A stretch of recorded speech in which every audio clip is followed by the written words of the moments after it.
Tell me something that you learned about mental health that significantly improved your mental health. I have so many I want to share, but the one that changed the game for me, I learned this in EMDR therapy, and it was that I am not my thoughts, I am not my emotions, I am not my stories, I am not my limiting beliefs, I am not what happened to me, and I am not what I've done. Who I am is the one who notices it all. I'm the still, quiet observer of everything that occurs. And what this did for me when I fully understood and got to know those bits of stillness between thoughts, between stories, between emotions, and really understand that that's who I am. I'm the observer of it all. It gave me choice because I no longer had to identify with these limiting stories or beliefs or ways of being because I have choice now. I'm the one who notices. Everything that has to do with mental health imbalance has to do with whether or not you're being authentic with yourself and your goals. For instance, you have a lack of motivation to accomplish your goals. The way you get around that is having a dialogue with yourself that's authentic, asking yourself, what is it that's causing you fear from actually accomplishing that goal? Why is there resistance to accomplishing this goal? How are you letting other people's perceptions of their realities affect you and your goals? Because those things affecting you are not your authentic self.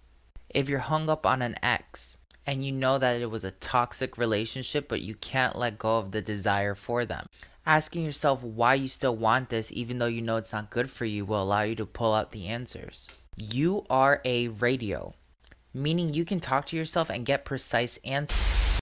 Just how important communication is. When you're living in survival mode, receiving communication is a threat, and giving communication is a big risk. A lot of people will really make you feel like communication is offensive or just not allowed.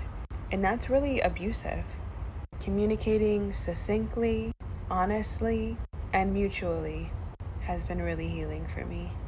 So I've never been big on labels and diagnoses when it comes to mental health because I know it's just a box that's put around some symptoms so a psychiatrist can get you the right medication. However, I fit all of the diagnostic criteria for bipolar 2. Basically, I have what are called hypomanic episodes and depressive episodes. But even though I know that nothing is permanent and I cannot be reduced to any label, having that has helped me not only find tools, but also have a little bit more compassion for myself. I don't always need to perform at the level of my high highs, and when I'm on my low lows, I can ride it out and be with myself. So essentially, a diagnosis can be really helpful, but it's not who you are. So there isn't really one thing, but I'm going to give you 3 things that in combination help.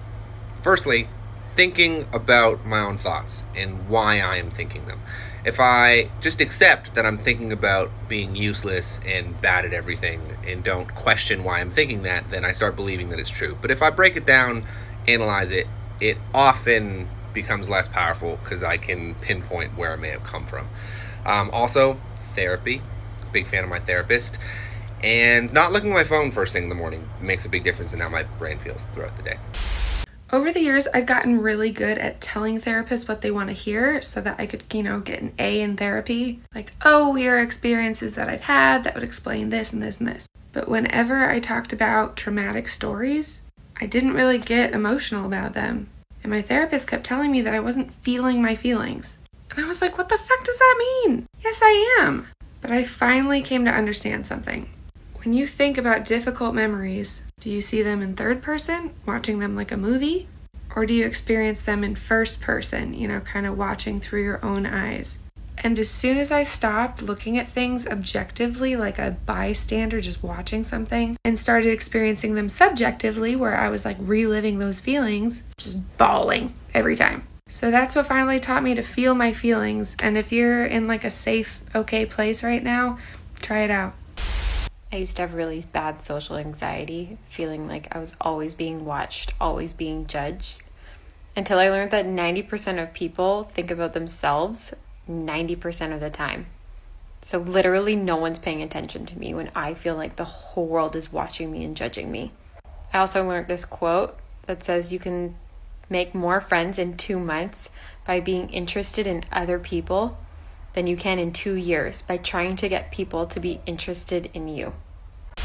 that every single behavior can be a coping mechanism for stress if you want it to be, but some ways are stigmatized, whereas other forms are encouraged. So if you cope with your mental health by drinking or substance abuse or self-harm or undereating or overeating or whatever, those are all stigmatized. But people who work excessively, exercise a ton, or only weigh and measure and eat clean foods are encouraged. I will never forget my therapist telling me that there's no difference between two people coping by either self-harming or over-tweezing their eyebrows, but those are looked at very, very differently. Everyone's just coping the way they know how. That 95% of your body's serotonin is made in your gut. When people are depressed or anxious, they always want to try to medicate their brain, but there's literally a 95% chance the issue is in their gut. Google it, I dare you.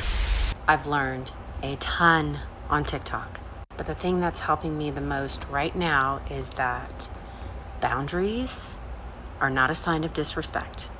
That boundaries are okay, and it is completely okay for me to prioritize my own mental health. And if someone gets their feelings hurt because of boundaries that I've set up, it's called a consequence. And that I don't have to spend time or give of myself to someone who is hurtful to me.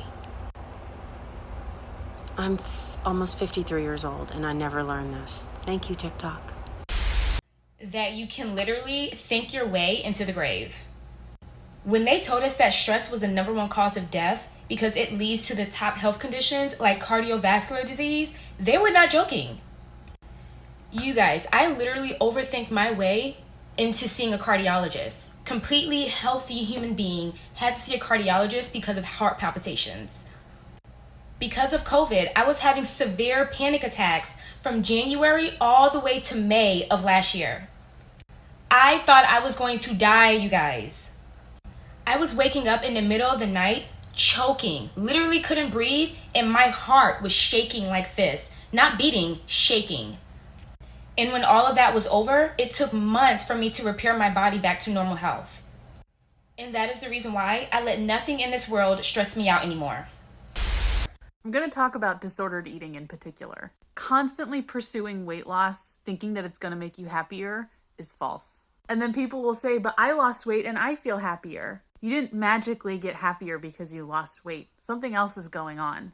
One, people are treating you better. Fat bodies are so stigmatized by everybody that the only way that they are accepted is if they are no longer fat or they have disclosed that they are trying to not be fat anymore. So when you achieve that status or you disclose that you're trying to lose weight, of course people are nicer to you because that's the acceptable type of fat body. It feels good to be accepted. The other pieces are internalized fat phobia. A symptom of that is withholding things from yourself. Oh, I'm not going to be in the picture. Oh, I can't do that. It's too embarrassing. I'm not going to wear that till I'm smaller. I'll get that haircut when I'm skinny. Rarely does that have anything to do with our body size. It's just our mindset. Of course, you feel happy when you give yourself permission to do things that make you feel.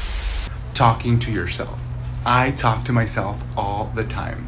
And there's research done that if you talk to yourself in second or in third person, you're able to think more clearly and objectively, and you can process your emotions better. Let me show you what I mean. Rolando, how are you feeling right now? I'm feeling a little bit annoyed and irritated. Why do you feel that way? I feel that way because I called my friend last night and it's the next day. They haven't texted me or called me back.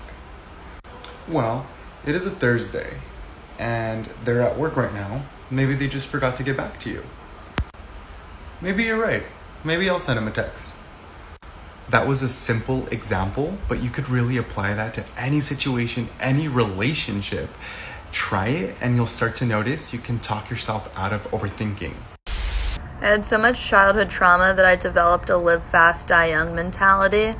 I used to often say that I didn't foresee myself living past till I was 30. This is something I said so often that my ex-boyfriend actually weaponized it against me to my current boyfriend to tell him to stop dating me because I was crazy. While that was wrong, that mentality is extremely dangerous and toxic.